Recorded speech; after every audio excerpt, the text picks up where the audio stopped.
I'm Laureli Shimayo, and today is Labor Day. So I'm going to share with you some tools for transforming labor into love. We call work work in our society, which makes it heavy and hard and burdensome, and contributing, sharing our gift with the world, getting paid for something where we produce measurable results and value does not have to be hard. It does not have to be work. We can do what we love, feel joy, and experience fulfillment in sharing when we share from the core of who we are. I'm going to share with you today some tools for doing that, both ThriveTypes and then also the Genius Spiral from Gay and Katie Hendricks. I'm going to share my screen.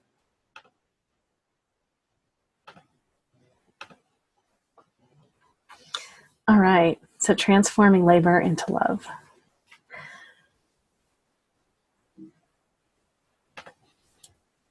So first, let's do an exercise. So imagine something that you don't like to do, that's just hard and challenging, and like, ugh, if you had to do it all the time, just exaggerating your body, like what that would be like. So, right? So you could do this standing up. But while you're doing this, just open your eyes and look at me. And imagine if you had to live, right, your whole life, like work, be in a relationship with someone like me. That would not be so good, right? So now imagine something that you love, right, that you so love to do. And imagine you got to do lots of that. You got to change it up as much as you wanted. You got paid well to do it. And show that in your body and what that's like, right? So now lift up your eyes and look at me. Normally we would do this in a whole room, people, right? And imagine being in a relationship with someone like me, working with someone like me, right, that feels so much joy. Wouldn't that be great? So you can create your life so that you experience this, what you love in all that you do. So here's some tricks and some tips for how to do that.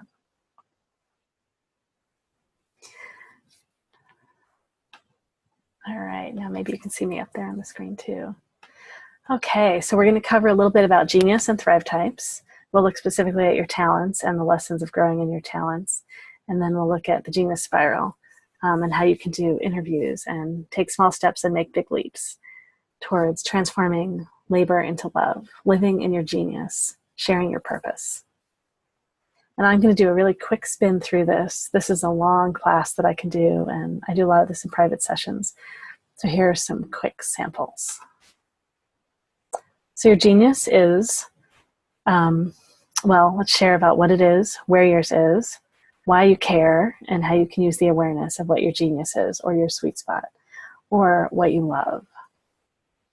So genius is the place of your most authentic gifts and contributions. It's what you do best, how you can best do everything, and why you love what you love. It's an explanation for like understanding at a core what this is all about. So you don't need any special tools to recognize your genius or what you love, right? We just did this exercise where you imagined it. And if you simply notice like where you feel the most ease and joy, what things are so easy for you, when time shifts, either fast or slow, what things others come to you for and how you provide the most value, you can find this thing in your life.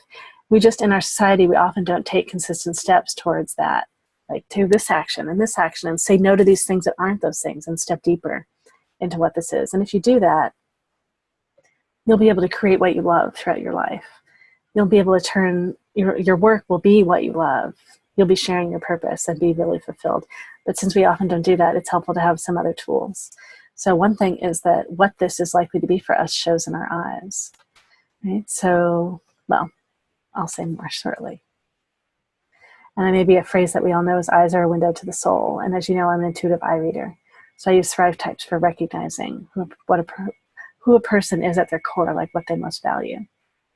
So these are all the ThriveTypes that I read in people. It's a set of archetypes for describing what our natural talents are, which is most connected to our work, most typically, our pacing or rhythm, how we make decisions, what motivates us, how we most easily communicate, how we protect ourselves, and consciousness.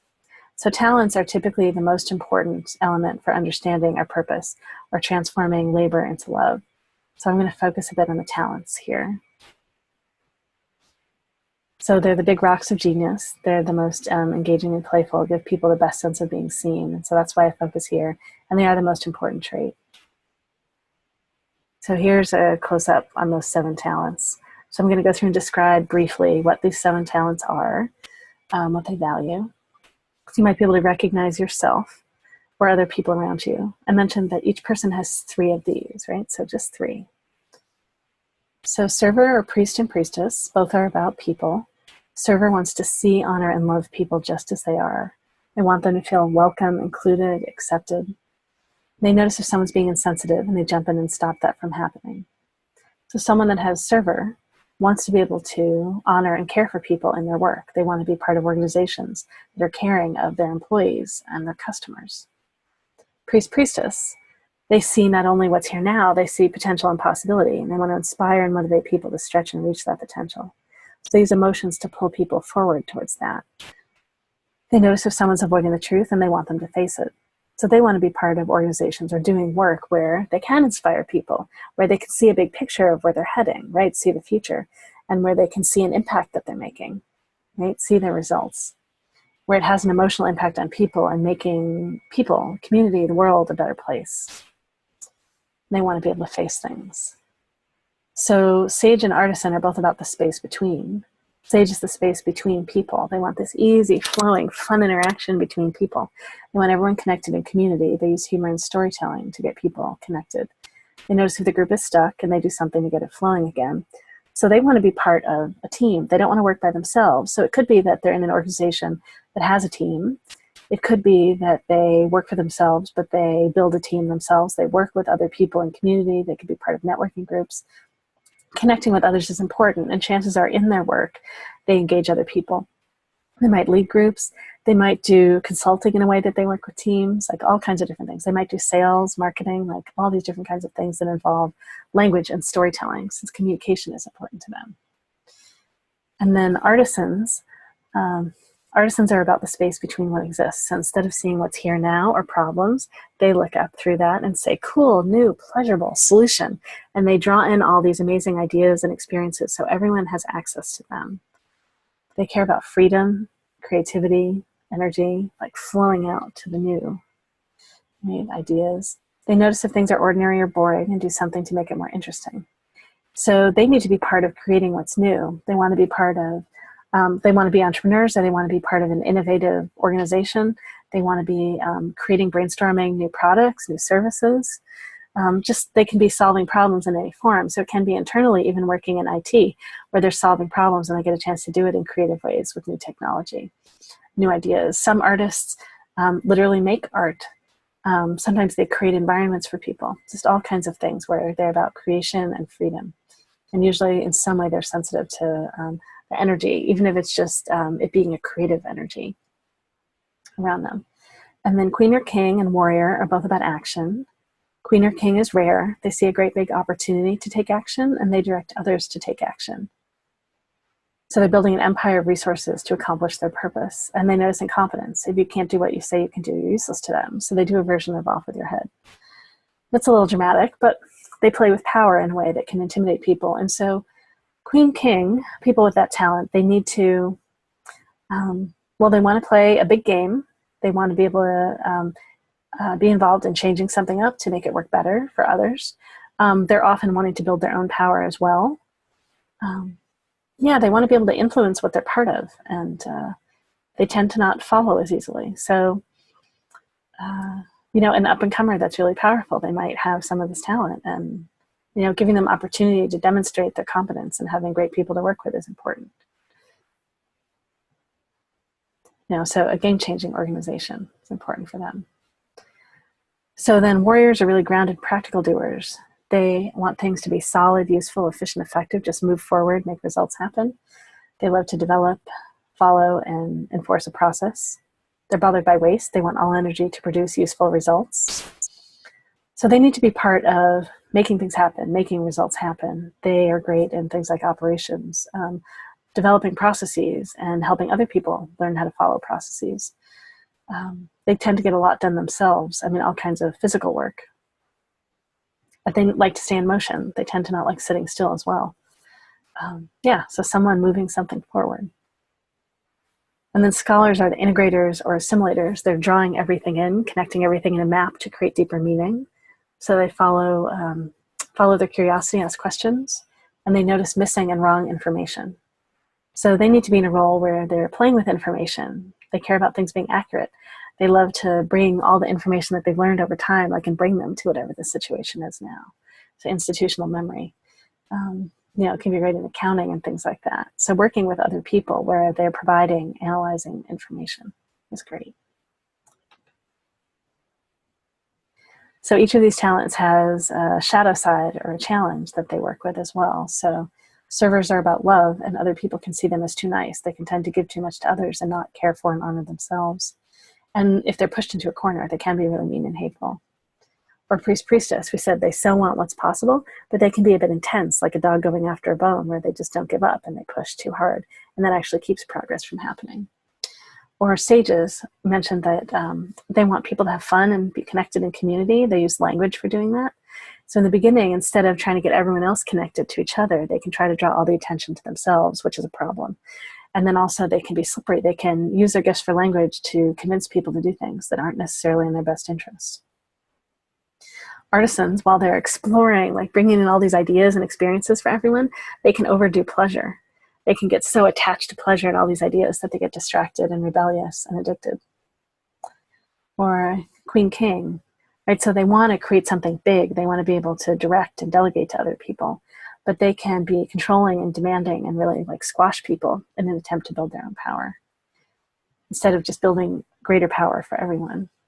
And then warriors, while they still want results, they're like, just move forward, make results happen. They can do it in a push, squash, get out of my way, I'm coming through flavor. And then scholars, while they care about understanding and developing knowledge, they can get like way too serious and down in the details, and they overwhelm themselves with all the details and get caught in analysis paralysis. So each of these talents has a great contribution, and each of them is very important. And at the same time, there are challenges that they all work through too. So you can look at an organization and how everyone with all their different flavors can work together.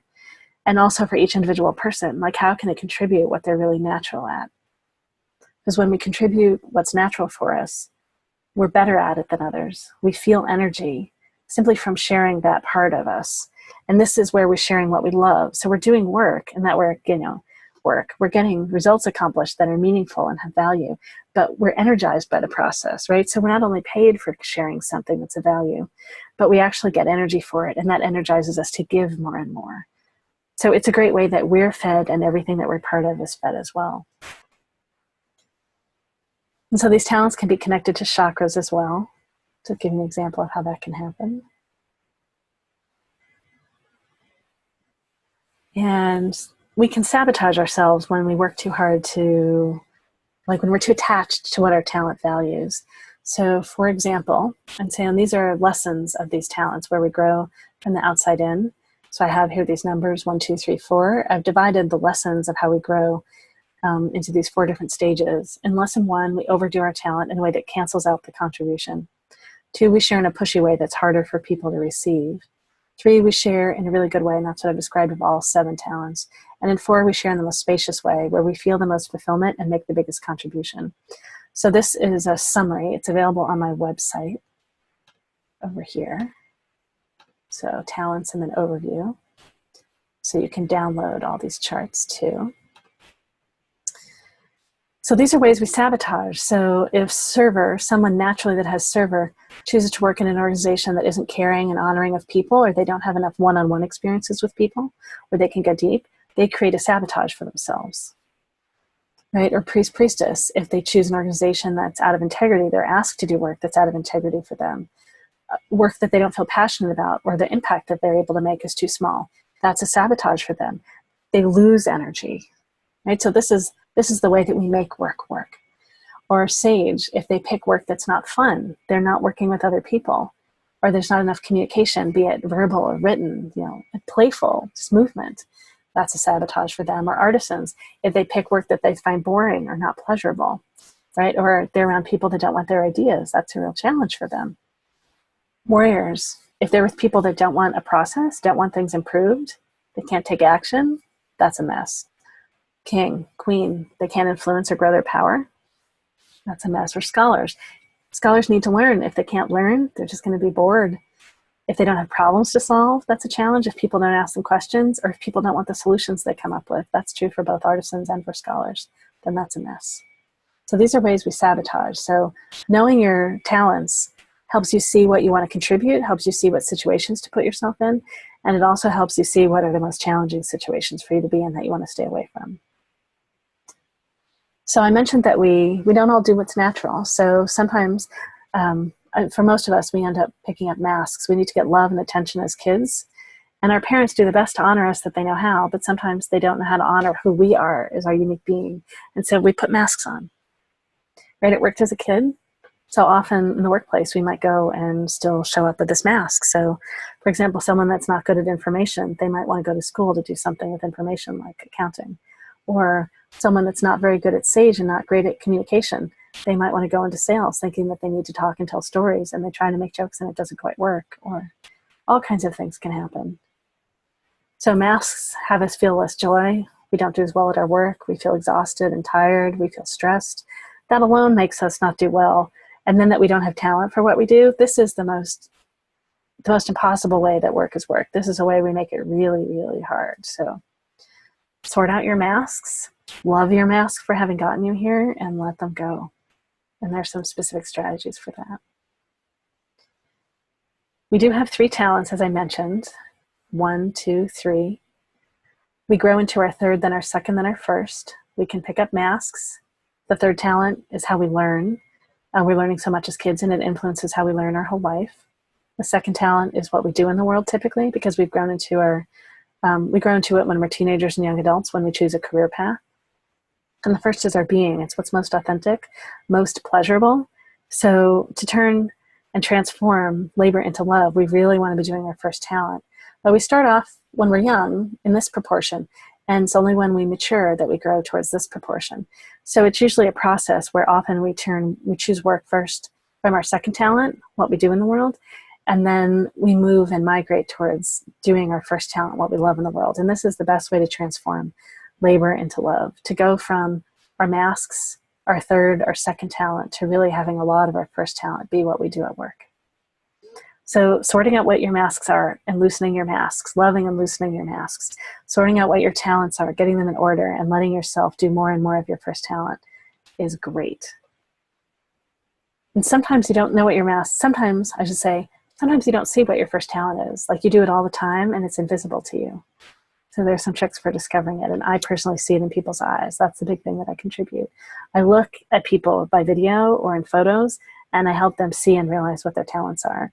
And for me, a talent isn't like just a theoretical, like, little description like I've shared in so many of these slides.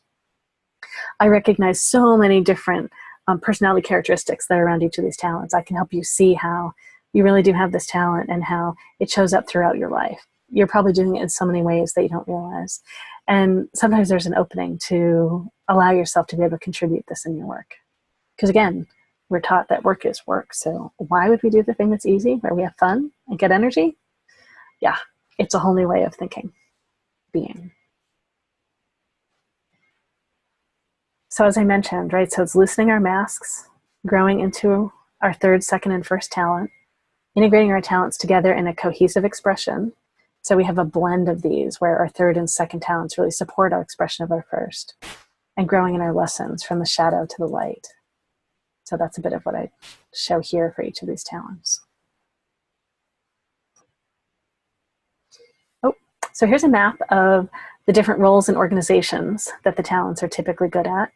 So like servers are great at customer service or administration. Priestess are great at leadership, pulling people forward emotionally, seeing the great big picture of something. Sages are great at marketing and sales because they're able to just say whatever's needed in the moment to convince people to move forward. Building teams. Artisans are great at developing, designing new products and services, creatively solving problems. Warriors are great at operations, strategy, improving processes, physical labor. Queen-King talent is great at leadership. They're often consultants to leaders, really growing and building in some big new way, whatever they're part of. And scholars are great at everything that involves data, research, accounting, institutional memory, management. They're great at implementing what information someone else gives them. So these are examples of what we're typically best at based on our talents. And talents are meant not to be a constraint of what we should do in the world. They're an offering to look to see what we might do that feels the most fulfilling, where we contribute the most. And talents can also influence how we best do everything we do. So an example I use here is that sages typically are great at sales. So I said they're able to say whatever's needed in the moment to move something forward. But everyone can sell. What they're best at selling and how they best sell differs. So for example, priest, priestess, they're best at selling products and services that make a difference, where they can have inspiring conversation with people about what's possible when they buy. Servers have great customer care. So people buy from them because of the relationship that they develop, where they're so honoring and caring of who that person is. They know the details of their family, for example, really honoring whatever's going to be needed for them to make that choice. Artisans are best at selling products and services that are new, cutting edge, and they use an interesting approach when they sell to people, whatever's personally interesting and pleasurable to them. So they change it up every time when they sell. And then warriors are best at selling products and services that make things more efficient. And also they have an efficient process that they use when they sell. So they use the same process over and over and over with each person. Scholars are best at selling products and services that involve lots of information. So they have complex answers, for people. They love answering those questions. So people see them as information resources, and that's why they buy from them. And then king, queen, they just have a confidence, right? So a personal magnetism. So people buy from them just because of them. So this is an example of how your talents, I don't in any way mean to constrain you as to what things you ought to do in the world. It's just a great opportunity to look at whatever it is you are doing and how can you tune what you do. The ways that you work with people or by yourself, the kind of content that you use, that you work with in your work, all those things, how to tune them so that you're doing it in a way that's most natural for you. Right? So for example, if you don't have lots of scholar and you work with a lot of information, take breaks. Or if you have artisan and you don't have as much creativity in the content of your work, create beauty and really interesting, engaging environment around you when you do your work. Or if you have sage and you don't get to work with enough people during the day, always plan to do something with people in the morning before you go to work and do things in the evening as well that have to do with people. And see ways that you can build team at work that you might not have seen. Or server. If you're with too many people during the day, create some one-on-one experiences so you can go deep and also give yourself breaks, right? Too many people could be a challenge. And priest, priestess. Whatever you're doing, you be aware of what your long-term goal is. Be aware of where you're heading for you personally and for the work that you're part of. Like there are all kinds of ways that we can incorporate who we are and how we do our work so it's more fulfilling for us. I have handouts. Some of these are available on my website for how you can look for yourself at your masking by looking at what talents your parents had or valued here in 1, which talents you think you should have here in 2, which ones you think you should be better at, which ones you think you're naturally good at here in 4, and then when you get information from me in 5. And then also here you can look at your first job, the last 10 years of your career, at work, what talents are best utilized in your work, what you want to do more of at work, and then what you feel the most joy and energy doing in all your life. So 10 might be similar to 4 here of what you're naturally good at. So this is a way that you can look and see, like, how much does your work involve your natural talents of what you think they are now, right? Or how much does your work involve the things you think you should do or that your parents had? So how much are you doing what's natural and what gives you energy? So you can tell just by checking in of how much energy you feel, but this is a way of looking at where your patterns may have come from as well. And then there are some exercises you can do. So you probably already are sharing your talents. You might not be as aware of them. So it's great to sort of step back for each of your talents, first, second, and third, and list off, how does this show up in your life? How does it show up in your work? How does it show up with your family? How does it show up with your friends, your hobbies, how you keep your house, like anything? Look and see the kinds of conversations you have with friends. Look and see how your talent shows up. And you can look at my website to get more information on the talents too. So right here, for example, here's Priestess. I have information on each of the talents. So with the lessons, so some basic values they have, what they look like when they grow. And if you want more background information too, I have a book, came out last year, lots of information on the talents. Yeah, so look to see how you're already expressing your talent. So often just simply the ownership of, oh yeah, I do this, I'm good at this, I love this. Even if it's this little tiny thing that you don't think of like, I make lunches for all the people in my life that they really, really like, you know? I make lunches for my kids that they love. I make meals for my family that they love. I go shopping and keep the house stocked with things that everyone loves. Or I know what topics people want to talk about. I bring those up in conversation with them. I want to get them in flow with me and have them feel at ease. You know, all kinds of stuff. Look to see how you share your talents already. It's owning like who we are. And the more you connect to that, you love these things and that you feel joy and then it's really good for other people, it helps you give yourself permission to do it more and more. This is part of how you transform labor into love. So here's another lovely model that I saw go by on Facebook at one point. If I'm pronouncing this right, it's called Ikigai. So it's a Japanese concept that means a reason for being. It's similar to the French phrase, which I can't say either. Well, you've got it on the screen, reason for being. So according to Japanese culture, everyone has Ikigai. So it's this lovely intersection of what you're good at, what the world needs, what you can be paid for, and what you love, right? So it's passion, mission, vocation, profession. I just love this chart, all linked together. So to me, this is your genius or your sweet spot. The sweet spot right here, the title of my book. Right? So finding this Ikigai, this place for you, that's your purpose. So I believe that we all can contribute value, great value. It's knowing that we are worthy of this, that we, you know, in a flavor deserve, like we have been a good person simply by being who we are, like our innocence. Of course, we're all worthy of it. And allowing ourselves to have that, putting ourselves in a place where people want who we are, what we have to share. The more you recognize how you already do this in life, you're increasing your capacity to allow this in, like to hold space for this in yourself, in your experience. It'll allow you to make decisions locally, day to day, to allow yourself to do more of it, to celebrate it, and to gradually tune everything you do, tune your work, how you do your work, the people you work with at that organization, the potential career path steps that you're heading on, so that you can do more and more of this and be paid well for doing what you love, putting yourself in a place where you can share exactly this. And so Gain, Katie, Hendricks have a method for approaching this too. I love it as well, called the Genius Spiral. It's in their book, The Big Leap. So they use 4 categories to, you can divide up everything that you do. Incompetence, competence, excellence, and genius. So how much of your daily activities fall into these categories? So incompetence is where most other people are better at this thing than you. Competence is where you're about as good as most other people. Excellence is where you're better than most other people. And then genius, or your purpose.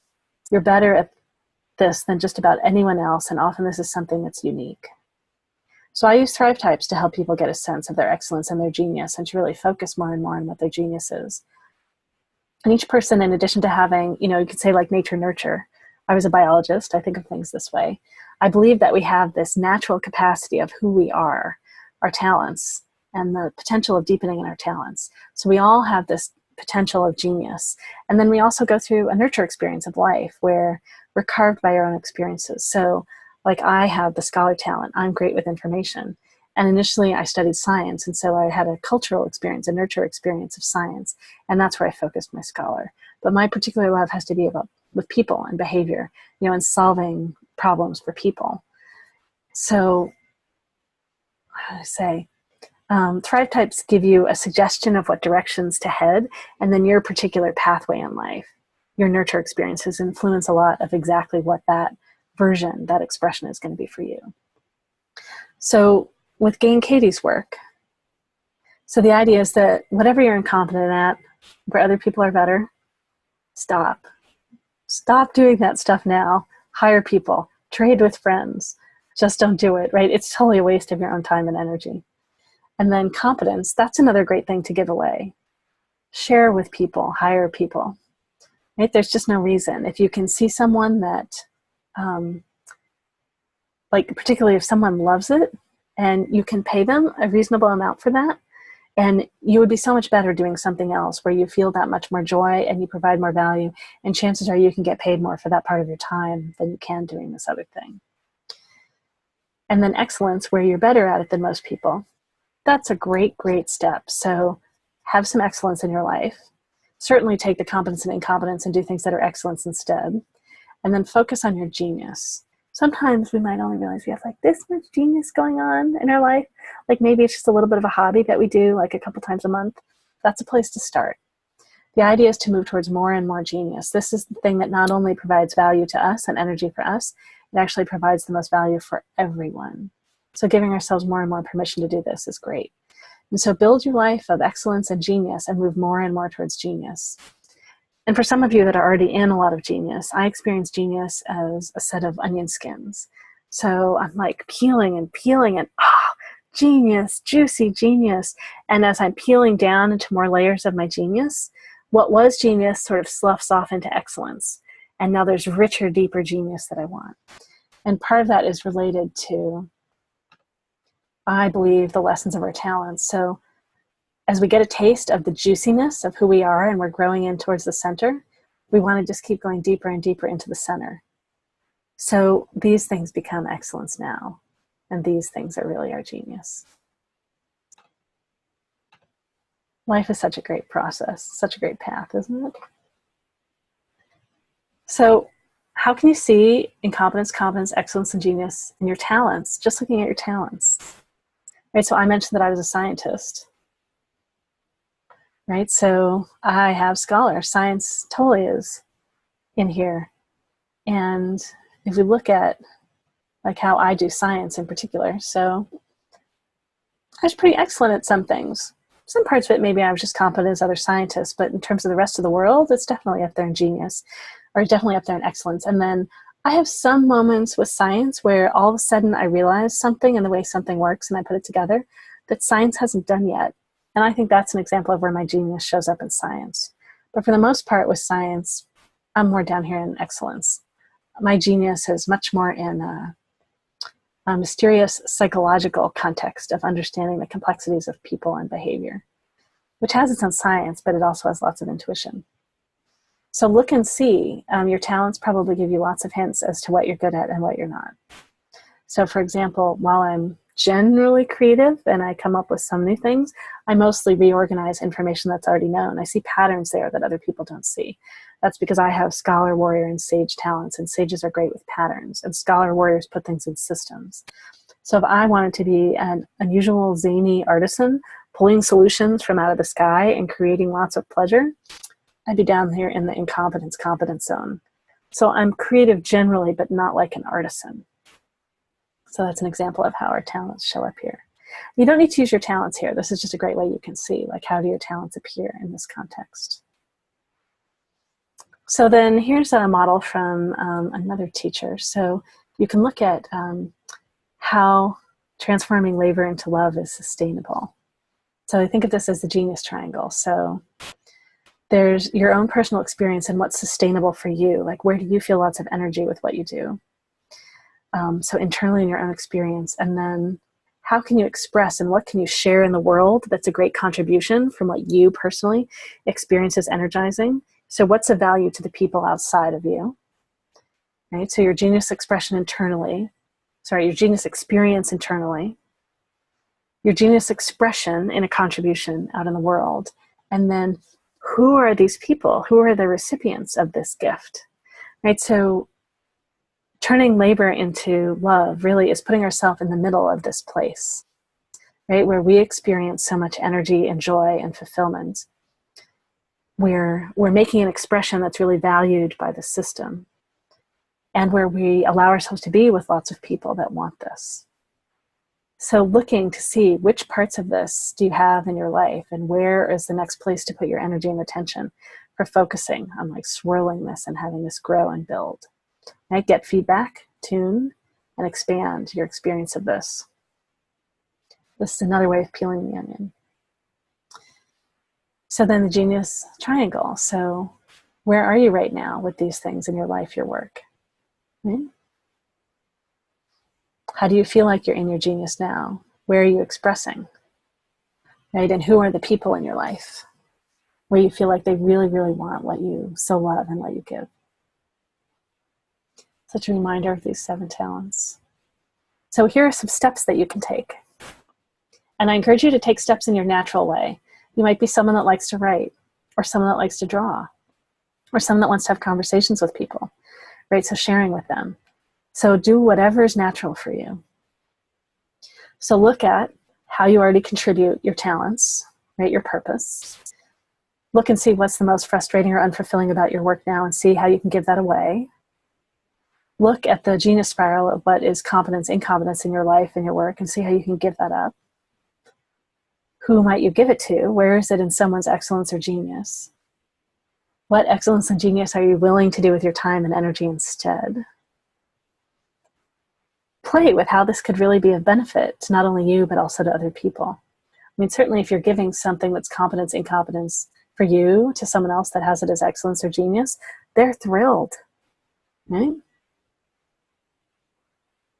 So how can you change how you do your work or what you're doing so that you express more excellence and genius, share more of your purpose, right? So remember, it's how you do what you're already doing and what you do. So for example, if you love to be with people live, playing with them, maybe get off the phone and go visit people in person, right? So where would be a better fit for who you are?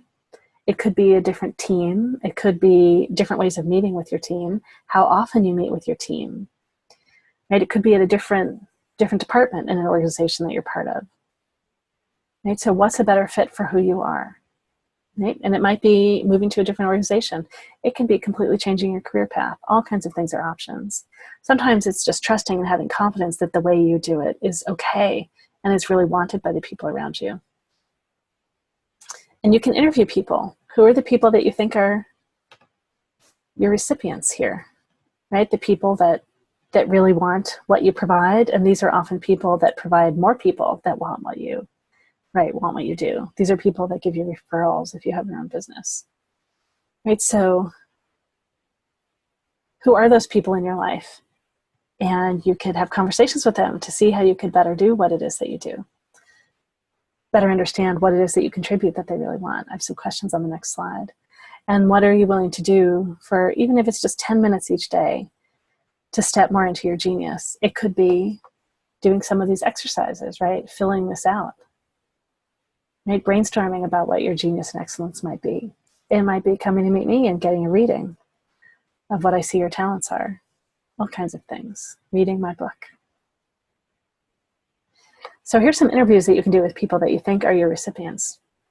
So list off who they are, people who generally like what your talents are, and then ideally do this in writing or do this recorded in some way, because often we don't fully take in what people share about us.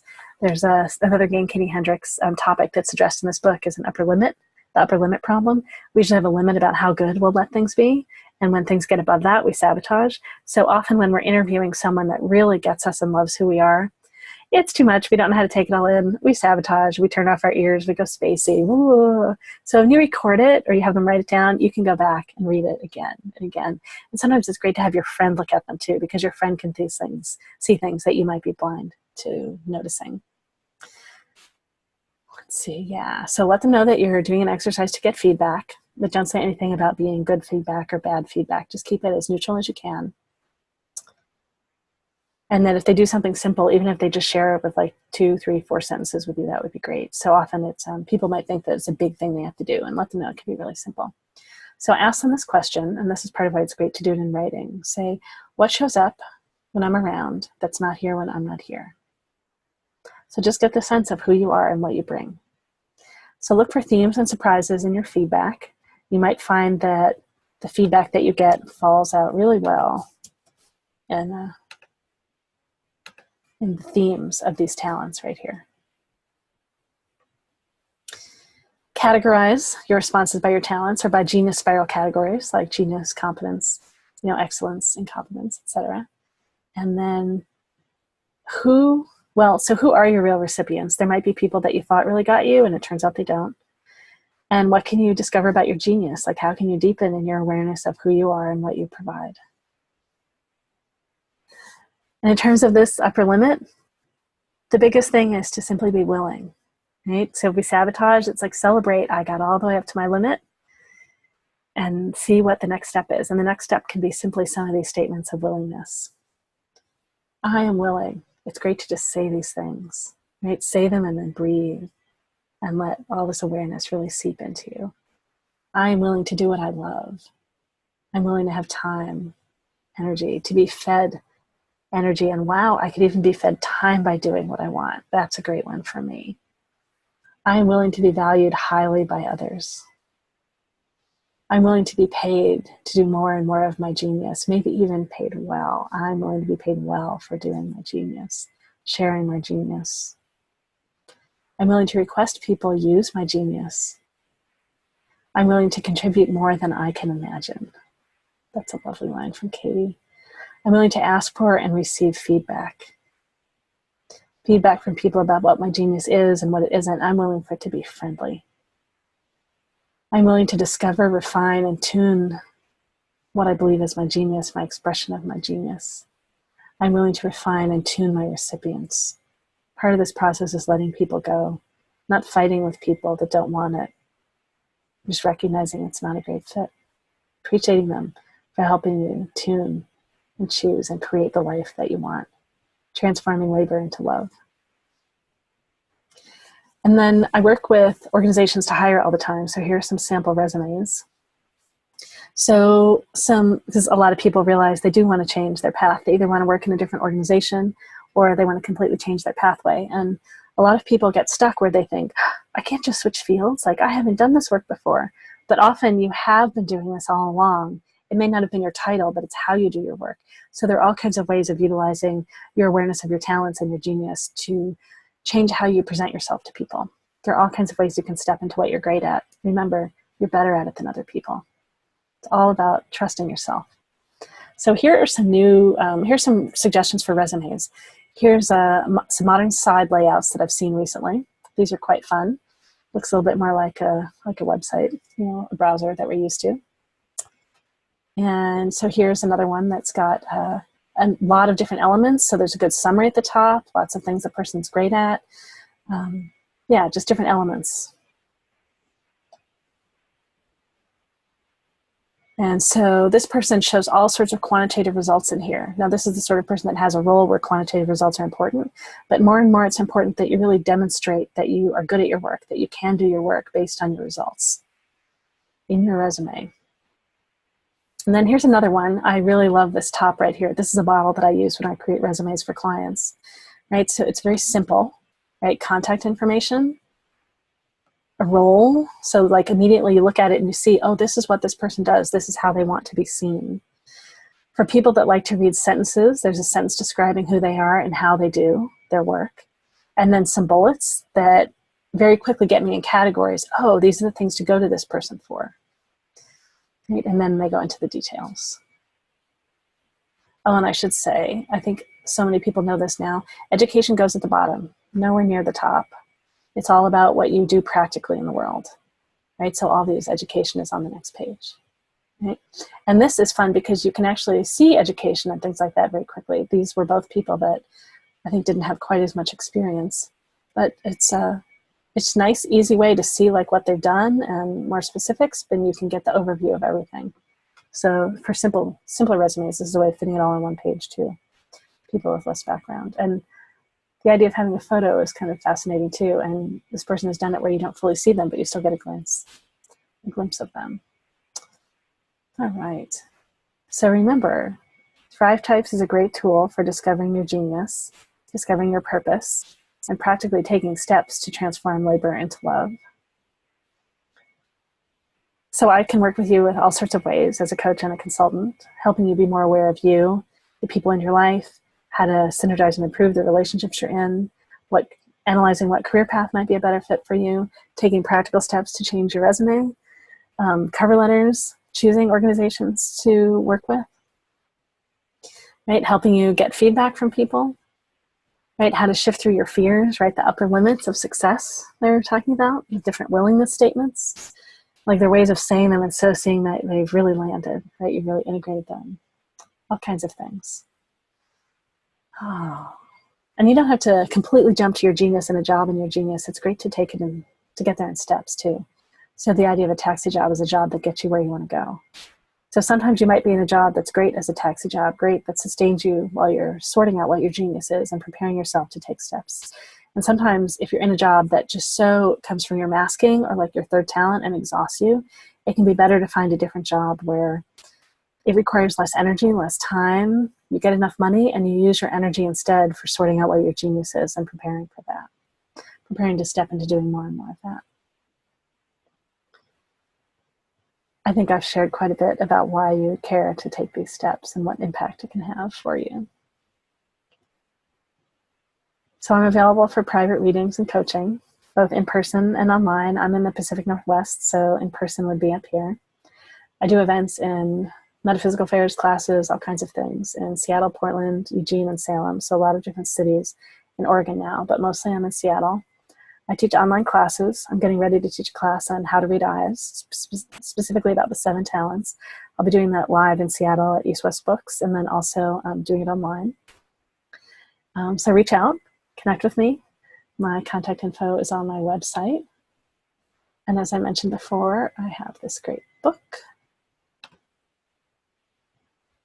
okay, The Sweet Spot. And if you want to see all of my events, just click right here on my calendar. So these are all the events I have going on, and you can see, so here's one of the online classes for how to read people, right? All the details and how to connect by video and the schedule of all the upcoming classes.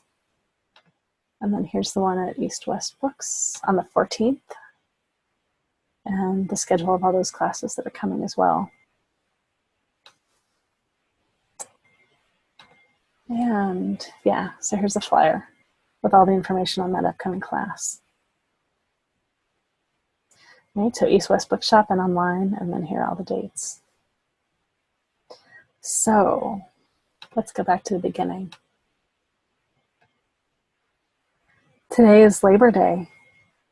So today and any other day you want to in the future, so I'm making this video available to all of you. Feel free to forward it to anyone else. Transform labor into love. By doing what you love, doing what you're great at, you not only experience so much fulfillment and joy and energy, it's better for everyone else as well. Take care.